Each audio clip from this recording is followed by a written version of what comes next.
Fiona, the hurricane that wreaked havoc in Puerto Rico and the Caribbean, is now classified as a post-tropical cyclone, but it is still packing dangerously powerful winds as it batters Canada.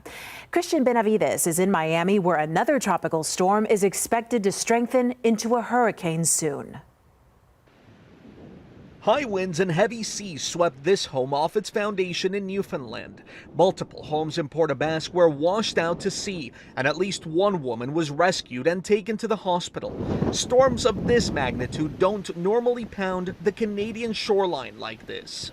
Where it fits in the history books, we'll have to make that determination after the fact, but it is going to be certainly a historic extreme event for Eastern Canada.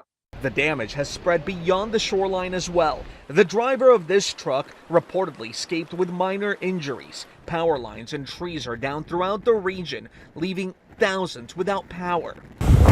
This is the same storm that battered the Caribbean for nearly a week. More than half of Puerto Rico is still without power after Fiona slammed into the island last Sunday. We want to send in large amounts of food and water, but because of the infrastructure damage to roads, there are some areas that we just can't send trucks. Meanwhile, another potentially devastating storm is gaining strength in the Caribbean. Preparations are underway in Florida as Tropical Storm Ian is churning a path towards the state.